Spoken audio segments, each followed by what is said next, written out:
Alleluia, alleluia. The people who sit in darkness have seen a great light. On those dwelling in a land overshadowed by death, light has arisen. Alleluia, alleluia. The Lord be with you. A reading from the Holy Gospel according to Mark. Glory to you, O Lord. Then they came to Capernaum, and on the Sabbath Jesus entered the synagogue and taught. The people were astonished at his teaching, for he taught them as one having authority and not as the scribes. In their synagogue was a man with an unclean spirit. He cried out, "What have you to do with us, Jesus of Nazareth? Have you come to destroy us? I know who you are, the Holy One of God." Jesus rebuked him and said, "Quiet, come out of him." The unclean spirit convulsed him, and with a loud cry came out of him. All were amazed and asked one another, "What is this? A new teaching with authority. He commands even the unclean spirits, and they obey him." His fame spread everywhere throughout the whole region of Galilee. The Gospel of the Lord. Praise be to you, Lord.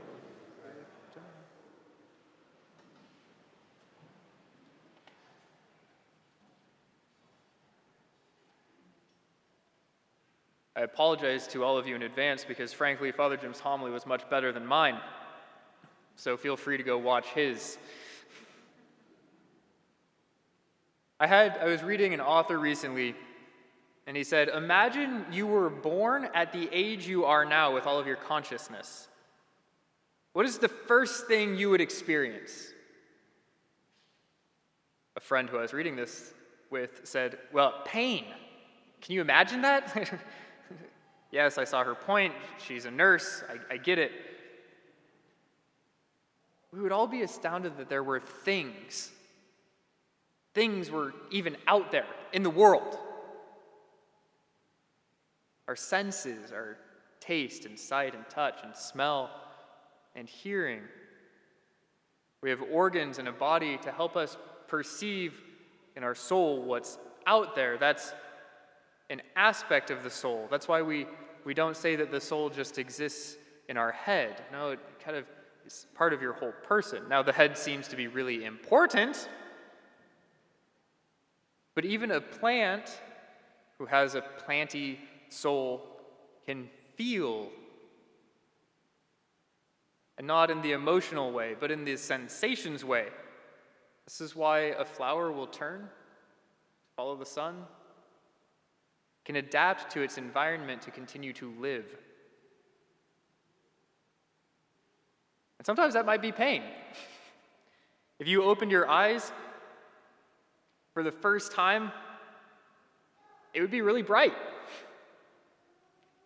But as a little kid would say, there's all this stuff. There's stuff everywhere. There's things out there. Mom, look, did you see that? Mom, look, did you see that? Did you see that? Yes, it's a dandelion. Yes. Very good. Thank you. Things are out there. They exist.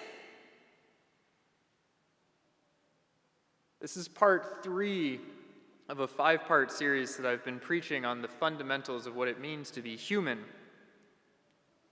The first week was a section on body and soul. Not body in soul, not soul in body, but body and soul. Last week was about fundamental questions that we ask. This week, we're going to talk about feelings, but not emotions, sensations. See, this reception of sensation is the beginning of knowledge, and this is how fundamentally those first questions then arise in our hearts. We take in all of these things. In fact, for a little while during the pandemic, I had a friend asking me, you should preach on the spiritual communion that the medieval people thought of about seeing the host, because it's a reception of the host, since no one could see it. Oh, it's kind of interesting. But taking in this perception is not enough. Receiving through our senses is not enough. It doesn't satisfy the human person. We begin to apply our intellect to that which is around us. We start applying hypotheses to see how things fit together. We look at a tree and go, I wonder if an elephant will grow from that. No, acorns, not elephant, every time, over and over. We're able to apply through our will, our reason, that is our intellect, and memory of past impressions of sensations. This is what we mean by then making a judgment, which is different than a condemnation. Now, often in our modern literate culture, we think of this most as taking in information through reading. This isn't bad, since literature, when good, is an encounter with another living person who's thought through some of these things too. But I think it's important to remember that there are 5 senses. For example, I opened a bottle of wine the other day. I smelled it and I tasted it, and it had gone bad. I did not have to read a book to tell me that it had gone bad, even though the book helped me say, hey, this is this particular kind of bad. And every once in a while in the fridge, because there are 2 men living together, I have to take something out and go, well, it doesn't look bad. All of the men know exactly what I'm talking about. If you've ever done that with sour milk, your body has told you, do not drink. Paul, even in his letters, speaks of faith by coming first through hearing. That is because it's preached. The demons in the poor possessed person we read of in the gospel didn't read a book about Jesus. They were cast out through hearing. If you don't think this is still happening today, I wish sometimes people could hear what goes on in the confessional when I have a teenager say, I realize that the amount of time I spend on my phone is not good for me. It's a little bit of an evil spirit, and they're casting it out. Now, at some point, we say, things aren't as good as they could be, or they're all bad. Stuff isn't great. This is why our conception of sin is so important, because it's not a set of rules, but it's about a fundamental problem, a disposition in a sense. Of course, this is difficult for a modern person because we've gotten rid of the idea of sin. And so, if it's not robust, we have to find a different conception to cover the reason why the world is broken. Sometimes these conceptions are legion. As Chesterton said at one point in one of his books, modern masters of science are much impressed with the need of beginning all inquiry with a fact. The ancient masters of religion were equally impressed with that necessity. They began with the fact of sin, a fact as practical as potatoes. Whether or not man could be washed in miraculous waters, there was no doubt at any rate that he needed washing.